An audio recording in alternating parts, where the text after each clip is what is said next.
uthanda ungathandi la open khona upartner wakho uzokuinfluencer. La unama open centers khona kwi-chat lakho upartner wakho uzowagcwalisa lawo ma centers uzokuinfluencer. And by the time wena uthi uyaziprotecta ungena kwi-not self, you are making things worse. Usuke wena uthi uyaziprotecta wenza izinto zibe worse, uyangala ufuna ukuthi uye ngakhona impela. For an example nje, wena une open route, upartner wakho une defined route. I-root center i-pressure, i-adrenaline pressure of getting things done. Yes. Wena ukubona sengathi wena uyivila, you don't want to act on things. Yabo? Yet yena une-adrenaline pressure of getting things done. Uthi ma uqeda ngalokho kube khona okunye athi kumele kwenziwe. Uthi ma uqeda ngalokho kunokunye athi kumele kwenziwe. And by the time wena uthi aziprotecta ngokuthi wenze izinto fast before yena ayikhuluma, we are operating on the not self. Wenze izinto zibe worse because you are adrenalizing yourself, you are amplifying the pressure. Yabo, you are catching your tail. You are being influenced by the openness ngalesi sikhathi. Ubingelelo changes akasho ukuthi ngizela noma yini noma inini noma kanjani kunoma ubani ngoba impilo ayisiyona lento ocabanga ukuthi iyona. Possibilities are infinite in the universe. Your own consciousness is your own limitation. Kukude lapho esisuka khona futhi kukude lapho esiya khona. Beka phansi umoya ungatatazeli, uyabona. Yazi phela wena mune open route ungayichillaxela nje. Kuba khona lento ukuthi nje wena udali ukuthi ucool, chilled, izinto ungazenza nje nango last minute, yabo. And uyazi ukuthi uzozenza nini. Uzenza mase khona isidingo sokuthi uzenza. Awuna adrenaline pressure constant. Kodwa kuphana wakho ngoba unayo yena, uzowenza ukuthi wenze izinto owazi kahle ukuthi ubuzozenza nini. Afuna ukuthi zenziwe manje, yabo. Afuna ukuthi ku-actwe kuzona manje lezo zinto lezo. Khohlwa ukuthi wena uma ngabe ukuthi sezenziwe sekuphelile njalo. Kukhona okunye futhi anakho for wena. Angithi yena une constant adrenaline of getting things done. Akanqeni ukususa into bese yakufaka nawe, yabo.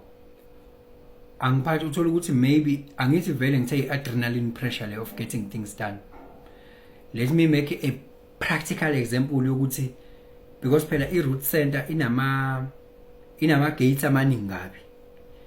Khona gate 60, gate of limitation, khona 52, gate of stillness, khona 53, beginning new things.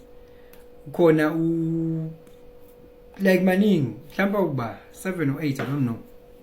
But maningi. Uthola ukuthi ke yena ke une mhlawumbe uno 50, uno 38, 28. That is a channel of struggle. Exhumanisa i-root center, exhumanisa ne-spleen, the center of survival. Shulo umuntu loyo umuntu vele ohlezi ufuna ukufighter, always searching for something that can fight for. Yabo, struggle into yakhe. Yabo, taking risks that makes life worth living.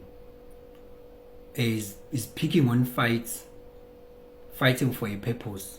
Yena kuma struggles ubona purpose. Then akanqeni ukuthi angaphika any struggle bese yakufaka nawe. Any struggle, he'll pick any struggle. Would say no, I think we should work on this. I think this is what we should work on now. How? Sasine challenge entsha njalo kumele sibhekane nayo. We have to fight through this. We have to fight through this. This is important for us. Yabo?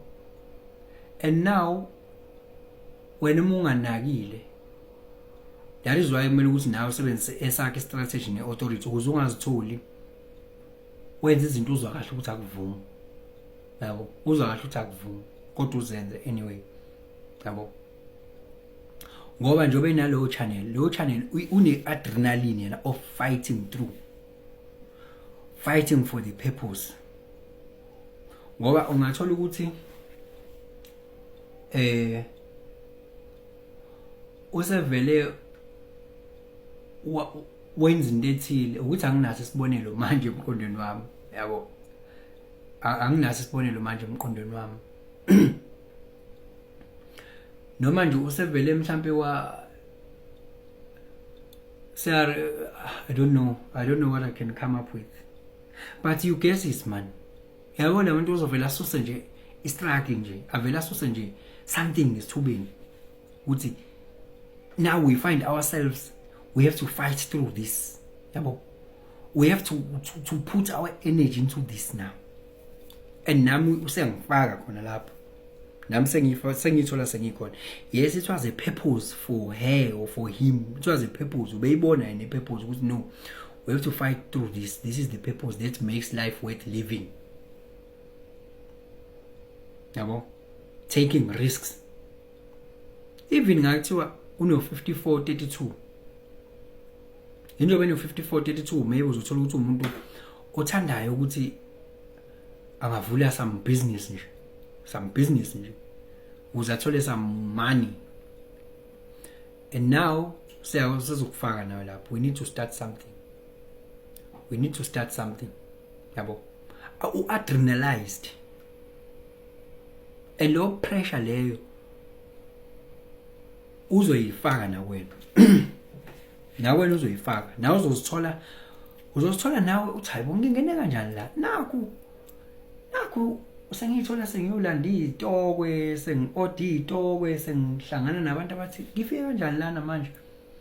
It's like now I'm the one who is fighting through, who is struggling, yabo. I think kumele ukuthi uhambe uyofuna ukuthi, I think kumele uregister ukuthi, yabo, u-adrenalized, and low pressure uzoyifaka kuwena. And guess what, just because yena unayo kanjalo angiphathi mawuthi ngihlala under one roof kuzoba inkinga, ngoba wena nje ubune-undefined root center nje, kunezinto ozozenza uzipressurize wena-ke manje ngenxa yokuthini awufuni ukuthi aze akhulume, awufuni ukuthi azi lento ayenziwe, yabo, awukufuni lokho ngoba it's so uncomfortable, ngoba uyazi ukuthi vele uzothi akwenziwe. And by so doing, wena uthatha i-pressure outside uyifaka kuwena manje, yes, ngenxa yokuthi ubalekela le discomfort ezayo. It's so uncomfortable ukuthi uzama ukuyi-protect, and ngesikhathi uqeda lapho awubi free, kuba khona okunye futhi angazi ukuthi nakho you can act upon, yabo, you are adrenalizing yourself, awudalanga kanjalo. Fana noma ezoba ne-G center defined yena, wena izoba open day yakho, uzofuna ukwenza ukuthi ube uye,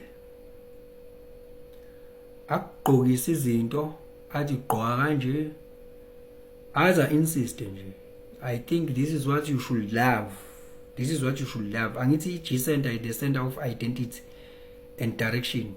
I think this is where you should go, this is what you should love, this is what you should eat, you should try this, yabo, njengoba sekunje la yena. Why?